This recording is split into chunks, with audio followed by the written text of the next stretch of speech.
Welcome to another episode of Yorkton Stories, our look at Yorkton's past and present. My name is Dick DeRyk. Our podcasts are available on our website, yorktonstories.ca, where you will also find photos, links, and other information associated with each podcast when available. In many cases, you can not only hear the stories, you can also see and read information about the podcast topics. We can also be found on all major podcast directories, including Spotify, YouTube podcasts, Apple podcasts, Amazon Music, TuneIn and Alexa, and iHeartRadio. Search for Yorkton Stories, and you will find us. It was the later 1970s, if memory serves me right. Businesses in Yorkton were starting to be introduced to computers, but they were still relatively rare and by today's standards, primitive. In our newspaper business at the time, we considered ourselves pretty advanced. We had photo typesetting equipment made by CompuGraphic, the leader in that industry at the time. Not a computer per se, but a system where news stories were typed on a standard keyboard, saved, and then printed out in long one-column strips of photographic paper, which was then pasted onto a page to be photographed and used to create an offset printing plate. At home, we had a Motorola Odyssey, similar to the Atari Pong, that played very simple games on the then prevalent black and white TV set, as we talk about later on. So when Gary Wojnarowski, then the owner of the local Canadian Tire franchise, invited us to come visit his store to see his new computer, it was an opportunity not to be passed up. At the time, the store was located in the building that is now Melrose Place Restaurant, at the corner of West Broadway and Highway 10. His admin office was up the stairs on a second level, overlooking the entire store. And there was the computer, a large mainframe machine, several times the size of your refrigerator, housed in a climate-controlled room built specifically for it, being fed information by stacks of punch cards. It was connected to the cash registers, so it could keep track of sales and inventory, and was key to what was then a new concept that was being implemented by Canadian Tire, just-in-time inventory. When the number of units of any item fell below a predetermined level, an order went to the company's warehouse so it could be sent out, along with all other items, within days. No more taking inventory. No more manually reconciling cash register tapes to see what was sold and total sales at the end of the day.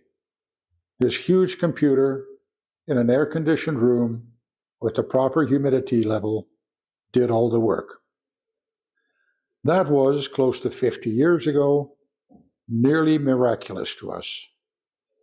Little did we realize then that the same can be done, and is done these days, on a laptop. And some or most of it can be done on a cell phone that fits nicely into your non-air-conditioned jacket or jean pocket. Our home computer system also progressed. I thought we had a VIC-20. My son doesn't think so, and he would likely remember better than me. But we did graduate from playing Pong to a Commodore 64, followed by Commodore 128. Across the hall from our newspaper office, Warren Gamracy, no longer with us, and Rick Coleman, who joins us in this podcast, opened Custom Microsystems, and my first desktop computer, commonly called a clone, was put together by them with an 8086 processor. Painfully slow and cumbersome by today's standards, but it was a computer, a real computer. That was followed by an 8088, then a machine with a 386 processor. A clone, by the way, was a computer built with various components as opposed to the computer built by brands such as IBM. They were no-name computers, cheaper than the brand names. I am what marketing people call an early adopter, and marketing people love me. If it's new, for me especially in the field of electronics, and I might add food, I have to get it. Never mind that if we early adopters had waited a year or two, the price would have come down by half. But we don't like to wait a year or two. So onward and upward we went. Meanwhile, with a computer bug firmly implanted in my brain, I took a computer programming class at the Yorkton Regional High School in the mid-1980s. The school had just acquired the first Macintosh computers produced by Apple, and Andy Balaberda was teaching an evening class in BASIC, a very early and rudimentary programming language that allowed us to write our own computer programs, which I did, a program to keep track of my golf scores, as we talked about with Andy, as we take a look at the arrival of computers in the school system in Yorkton. After that, we take a broader look at business use of computers and personal use. Interestingly, in the end, you may be correct in concluding that we old guys, all three of us in our 70s, and each with 40 to 50 years of computer use and experience behind us, have a somewhat similar view of the future of computers. Call us curmudgeons. Things have changed drastically. Two questions. Have they changed for the better? And where is it all going? Andy Balaberda started teaching in 1966 at the age of 19. He was at St. Mary's School in Yorkton for a year, then at St. Joseph's College, which became a junior high school in 1973, later renamed C.J. Houston Junior High, before the system reverted to two levels, elementary and high school. When C.J. Houston closed down in 1979, Andy moved to the Yorkton Regional High School, where he taught computer classes, having taken a one-year course at the University of Regina to qualify for that. He retired in 1999, and after that taught classes at what was then Parkland College, now Suncrest, and the Gabriel Dumont Institute until 2013. You started teaching computers in Yorkton, Yes. At the Regional High School and Parkland College back in the 1980s. 80s, yes. Because I took one of your Yes. first classes. Yes, right. And you taught me how to write a program in BASIC. BASIC, yes. And I think I wrote it on my Commodore 128 or 64 to keep track of my golf scores. What was the reception? What was the reaction of people when computers first came into the school system? This was a brand new thing for everybody at the time. Yes, both for parents and the teachers. Yeah, and the kids. Kids, Yeah. yes. Yeah. So what kind of reaction did you get? Did the kids accept it faster than the parents? Oh, yes, yes, because you know what? They don't they were excited. Like as soon as they found out there was a Nintendo and you could go and play around in it, but the adult, no. The idea, I think, at the beginning was what was going to happen with this? What are you going to do with this thing now? Yeah, what's the use of it? Yeah, why would you put this in the curriculum? And what did you tell them? Because you must have had parents come to you and ask them. A lot of, hey, everybody didn't take typing. And if you didn't know how to type, what are you going to do? And the boys, they didn't type. But the girls had taken typing. Oh, yes. Yes. But you see, so, and then things would catch on because then somebody would notice and think, yeah, if now you understand how to do the typewriting, that now is sort of assimilated to the computer. Yeah. Because then now somebody said, yeah, well, this would be nice. And they could see results. That's right. Oh, there was lots of questions asked. Is this just sort of, how long will this last? People thought it was a fad. Oh, definitely. It's only going to be 2 years from now, and this is all gone. They don't realize that this is life. The Macintosh, the Yes. Apple Macintosh, came out in 1984. And I remember when you were teaching that class for the college, and I think it was at the regional high school. Yes. They had a room full of these Yes. little machines. And I think it was adults that took that class. I don't know how many there were. It wasn't, but that was the same machines that the kids were using, because that was the first computers in the school Yes. system in Yorkton, wasn't it? Yes. What kind of things were kids doing on the computers in those early days? You always try to find something like you did, the golfing. How can you do it quickly and in the computer math? See? Well, now you can see somebody's trying to figure that all out. Some were using their fingers, whereas here now, you didn't have to do this. Yeah. You just said, hey, I need 50 of these sums, and there it is. It's done. So that's where kids started taking a look at what is there that you can do that can make things easier. Young people would have been, some of them would be scared of it. Oh, yes. Oh, yes. Yeah. Because it's an unknown? Is that what? Well, it's an unknown, and you don't have somebody back you up. Yeah, if their parents aren't interested or scared of it. Yes. And most kids, I mean, very few of them would have computers at home, right? That's right, yes. I'm told that the Macintosh, when they first came out, cost about $2,500 US. See? In today's dollars, that's probably $6,000 or $8,000 or more. So it was not something that people could readily afford. No. Right? But obviously the school made an investment. Yes. The school system made an investment. Yes. Was that strongly supported by other teachers and by educators? No. Basically, I would get no interest. But obviously the people at the top must have supported it. Oh, yes. Else the school system wouldn't have made this kind of investment. Oh, yes. Yes. Oh, yes. They were there. The Director of Education was Ernie Ratke. Yes. Was he in support? Yes. He saw it as a way to make it easier for kids to learn or to be interested in learning. Oh, definitely. Yes. Yeah. Gordon Matthews was the principal at the time. Yeah. At the regional. Yes. When this started. Yes. What was his approach to it?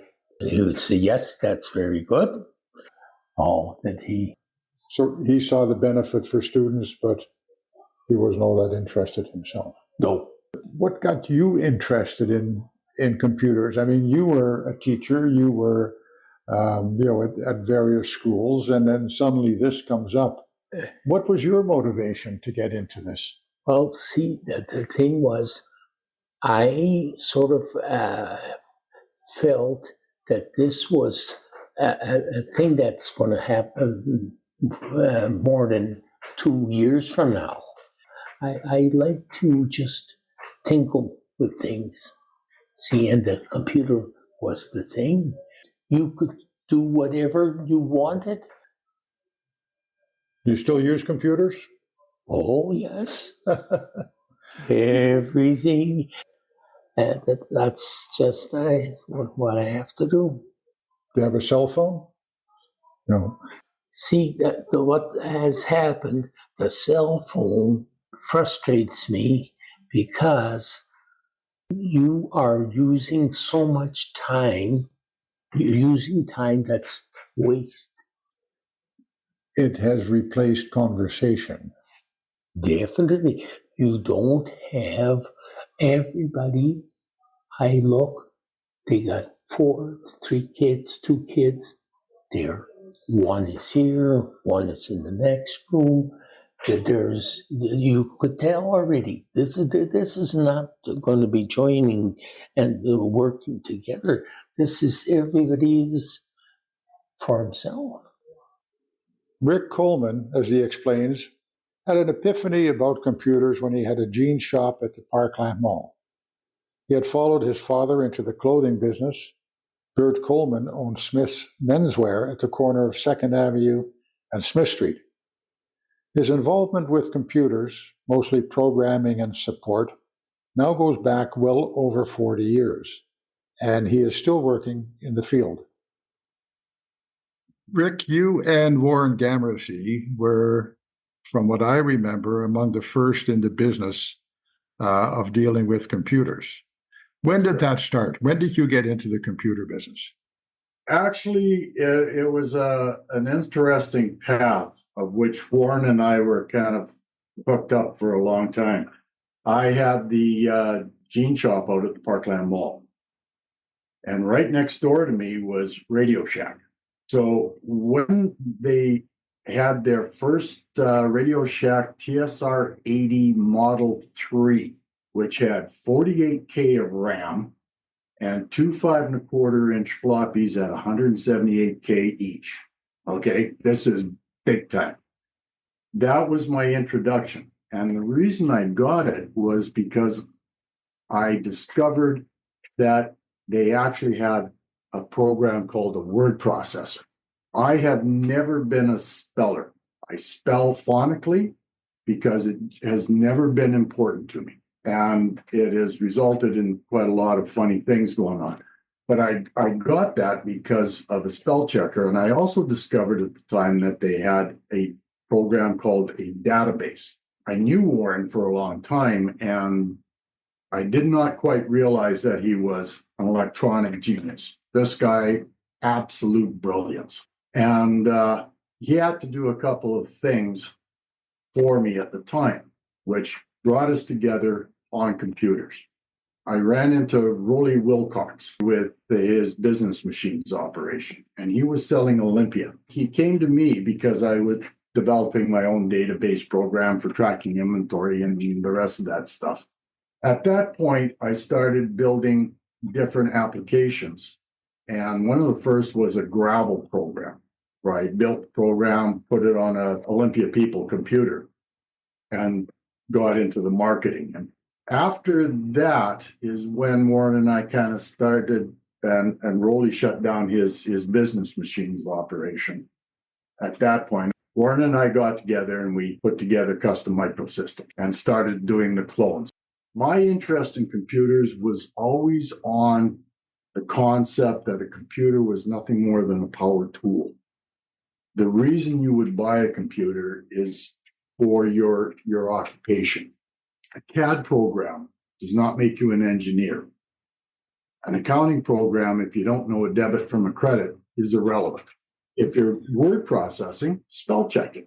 That was the way I always approached it. And so everything I was working on and selling and developing was always based upon whatever they needed to do. And at one point, Warren and I decided to go our separate ways because he was solely concentrating on, at that point, on the service end, which is where Custom Micro went. So at that point, I split from Custom Micro and set up my own consulting and actually had a spot down in the basement of Parkland Wine Building. From there, I was doing an accounting package that I had a dealership on and sold pretty good throughout the Yorkton area on that one, including my big account, which was, of course, Harvest. And from that point, it's just been develop, build, continue from that point forward. I am currently still working with Harvest Meats. I was never an employee. It was always as a contractor to them. Yorkton itself was an interesting market, difficult at times, But when you were actually working within the Yorkton market area, people were tweaking onto the advantages of computerizing. And the early ones, it was because of need, not because of want. So the market concept, the whole marketing concept, has completely changed over the decades. Same with the retail. I mean, where would you go to buy a computer? You could go to PC Place, the source, which is no longer even the source. That's it for local. In fact, the vast majority of sales right now are conducted on Amazon, purchased through the internet. The primary creature in this whole event is now your internet connection. Internet speed is everything, not the device. So in the early days, clients were primarily businesses. There weren't a whole lot of individuals. That's correct. Nobody, in fact, that I can recall when we were actually selling hardware was in any way involved in personal use. Even myself, it was 100% business applications. And at some point in there, he started using dial-up modems. Well, I was using them to connect to the plant or do this and do that, but it was always, again, business contacts and away we go.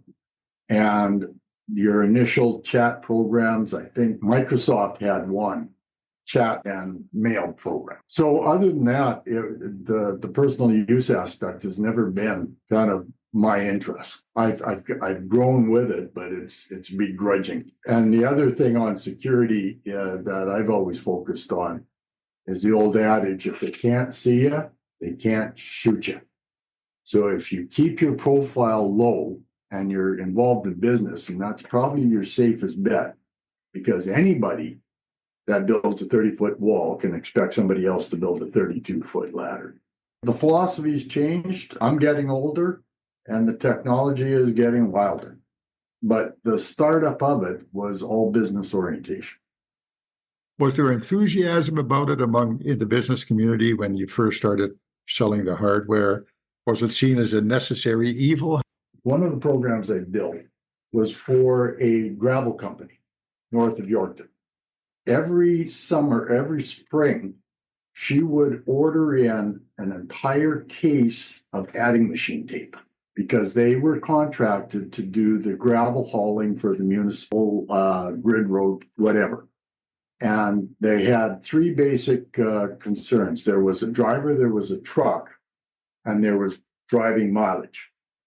So she would get gravel tickets for the entire day and have to add them up on her adding machine and write it down, and then take totals because they had drivers that owned the truck. They had their trucks with drivers. So they had to pay the driver truck rate, the driver rate, and then they also had to do the billing to send out to get their revenue. So what I did was I simply took and built a database program that would record the gravel ticket, whether it was a driver truck combo or just the driver, and totaled out by the RM project. So I built this thing and she would just hand bomb these things in on her Olympia People computer. And from that data entry, then I just did reports, gathered the data for a driver and or truck or whatever combination, and then a final report to do her billing. She would then do her billing and thank you very much, next job. That basically was, the epitome of a power tool at the time. There wasn't really an excitement. It was more of need recognition and then try and fill that need. Who were the first businesses to really adopt computers as you say, as a tool? When you say computers, you have to remember that one of the big players in computing in Yorkton area was Parker and Klein. Yeah. They were running IBM, forget which models, but they were the mini computers. Yeah. I was renting an office space down on the bottom Parker Klein building, at which point I landed my primary contract with Harvest. At that point, is where I started doing the development at the plant, which has carried me through to this point. I also was involved in healthcare for a very long time, pre-year 2000. In fact, one of the main jobs was I was working with Assiniboine Valley Healthcare, which is the Kenora, Kamsack, Priestville scenario. And I was working at and tying their systems all together with the aid of SaskTel. In fact, I even did testing of telehealth, which I found very, very interesting, where they had a radiologist coming out to do ultrasound throughout that health district. The only problem being is he was spending more time driving to Regina and back. So one of the tests that they wanted to do was to hook up the ultrasound equipment and then connect it through to his office in Regina through SaskTel's networking at that time. And that was very, very interesting. And that's actually still in place in quite a lot of areas. Healthcare is a huge power user of that kind of technology. We talked about early security concerns. You had a computer and you had disks. First, the 5 1/4 inch floppy disk, then the 3 1/2 inch disk encased in plastic. That was it. Security was mainly a concern about viruses infecting the system because they might have been on the floppy disk, or they might have been hidden on a disk from which you downloaded software. Whatever software you bought, it came on a disk, which you stuck into your computer and installed from there. And of course, security issues included the fear that something might happen to your computer and the data. Theft, fire, what have you. And everything stored there would be lost. I implemented the accounting program before I left Yorkton this week. And I remember distinctly, we bought the box and we bought the software. And I think it cost us $25,000. And every evening after when we closed down, we downloaded the data to a floppy disk, because the number one rule was always store it out of the building. Because if the building burns down, you lose everything, right? Yeah. There was no internet backup. There's nothing of that, right? No cloud service. So every night we would download it onto a floppy disk and, take it home. Yeah. And away we went. Don't lose it. Yeah, don't lose it, because, it's the only thing you got. And I mean, everything was on there, right? And remember Y2K? Operating systems and a lot of software was developed when every year started with the number 19. So much of the software assumed that when the number of the year was 94, it was 1994. But when the new century arrived, at midnight of December 31st, 1999, what was going to happen? Would the year 2000 be recognized, when computers assumed that all years started with 19? It was a huge issue in 1999, a major issue for those who were dependent on computers getting it right. That was one terror time for me, because I was modifying the accounting software that I had built and was marketing. But I had to do upgrades on that one to turn a 2-digit year into a 4-digit year. That was a big deal. But not only that too, but I also had to do the assessment on the Assiniboine Valley Health District of everything from heart monitoring to medication drips. Okay, because a lot of those had a lot of date factors in them. So we had to check all of the machinery prior to the year 2000 hitting. One of the phrases I always kind of leaned on was, never in the history of man has been so much done by so many to have nothing happen. I remember sitting at my computer at midnight, waiting to happen, see what was going to happen. I had nothing that was critical, because my computer at home was primarily for for home use. But I had to see, is anything going to happen? And it came and went, and that was it. Nothing happened. Nothing happened. Nothing. Wasn't that nice? Yes, Yeah. that was my experience on it too. But I'll tell you, it was a pretty hairy moment especially when you were dealing with healthcare. Yeah.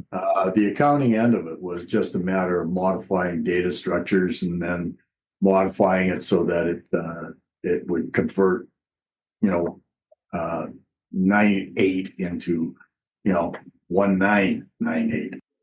Rick looked back and recalled the changes that happened since the start of the computer era as he experienced it.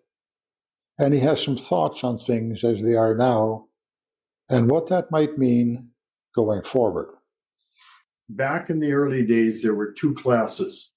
This is PC based. The MS-DOS businesses, and then there was the Apple. There was that major split. Now, the desktop publishing and early gaming was very, very Apple orientated, where MS-DOS and eventually Windows was more developed as a business, and then Microsoft started moving into, once they got their early versions of Windows started up. That's when it started to change radically, because now you had a GUI interface and not just a bunch of text on a black screen. Or you could go for the fancy, instead of green and black, you could go, the orange and black. At that point, I would say would be the more critical change in focus of what computing was all about. It ceased to be just a spreadsheet, a word processor, and an accounting program. If you had a DOS-based system, dial-up access modems, and bulletin boards. That's when people were dialing in, downloading, free games and different little utilities and all the goodies, which the BBS operators would have to find on somebody else's computer. And it wasn't really the internet as much as dial-up networking to a destination. That kind of morphed with the change in the actual internet becoming a viable tool. At that point, you started tying games in. So the gaming industry, not so much the personal access, social media and that sort of thing, that didn't really come into it until the gamers started doing things like chat programs. That's when the BBSs just kind of faded off into the distance. The Apple rise was based upon their desktop publishing, educational software, and involvement. So I would say more so the change in the direction in internet was initiated more so by Apple than it was by Microsoft, simply because their big push on they came out way ahead of Microsoft and the GUI interface. It was that ain't it pretty and it's a shiny thing that started that market direction. MS-DOS at the same time was still, you had a choice between green on black or white on black on orange, whatever, those combos. And then RGB color came out, and that was a big change up for the DOS-based systems. The results that we're living in today would have been, the focus of it would have been started by Apple. It's interesting what you mentioned about gaming, because for many people, including our family, our first introduction to computing was the Magnavox Odyssey, Atari Pong. Oh, yeah. To us, that was computers way back when. We ordered a Magnavox, I think, from Sears, box you set on your TV, and you had hand controllers, and it was all wired. Wired. Yeah. You're seeing this little ball going back and forth. Boy, was that exciting. The TV was still black and white. That was our first introduction to, what ended up being computers. In the DOS world, I can recall there was an interactive word adventure game, but it was all just straight text. There's no graphics involved in it. So you would interact with the computer. And I think programs like that basically started that whole genre of development in the computer end. It was no longer just a power tool. It had kind of like a entertainment component on the Microsoft side. The industry never looked back, basically. It just exploded from that point and is now who knows where. AI has just turned into an absolute insanity. In fact, I was watching YouTube last night and there was a 2-hour presentation. Elon Musk and the X platform have their new, I think he named it Gronk. And Gronk is his new AI introduction. One of the main components of his AI is it has 2 different modes. One is serious and one is playful. If you switch it to playful and you start doing your AI queries, it comes back with an awful lot of smart-ass remarks. Again, they're taking a technology and turning it into an entertainment. What is information now? Everything's up in the wind. No one is really sure what they're watching or hearing is real. The difference being is if you're locked in and your focus is on CNN or Fox or whatever it is, right, as far as news services. One of the programs we've got is one called Haystack. And Haystack, as an example, is a program that accesses news services. It's kind of like the Google or the Facebook of news services. Everything from Al Jazeera to whatever is on there. You get the news from wherever you want it. So you get a far more diverse perspective of what you're seeing on stock news channels. Just that alone, that whole concept of gathering information and presenting it in a lump, that makes the user then responsible for their own dissemination of that data. Because it's a zoo, and data can be manipulated any way you want by anyone who wants to do it. Whether it's legit or not, it's impossible to tell right out of the gate. That's the world we're in now. And it's one I'm not exactly a big fan of, to be honest. Like I said, I'm glad I'm on the outswing of this game plan, because where it's going from here, Lord only knows. It's kind of explode at some point. That's not a fatalist view. It's how much more can we absorb and still not be managed. You and I are still developing and working within a fixed framework of what we are trying to accomplish. You are accomplishing a historic recording, utilizing the technology that you and I are looking at each other on right now. We seem to be focusing, whereas the vast majority of technology users today are absorbing. They are just taking all of this information in and going, oh, this one looked good. Boom. This is my opinion now. That's scary. Information has always been extremely powerful. Those who have the information have the power. Well, yeah, that's true. But if you're not aware and you're not watching, you're being led. I have a quote here.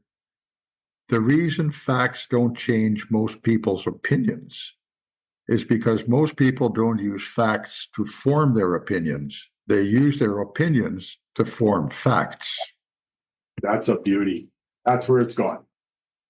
Your focus and my focus, mainly because of our years involved in it, has changed. We are no longer basically relevant. What you're doing for posterity. What I'm doing is maintaining something that is probably just going to go poof in a couple of years and turn into something completely different. And I'll take a single click on a single icon to change. I'm not a big fan of what's going down. It was all clear cut. This is what I want. This is what I got. This is how you use it. That's how simple it was. Again, rolling back to my power tool. A computer is nothing more than a power tool. Doesn't make you an accountant, it doesn't make you a publisher, and it sure doesn't make you a writer. But what it does do is it gives you a spell check. I got into it because of spell checking. That was my first reason. I can't spell, and if you're writing a business letter, you don't want to look like a complete idiot.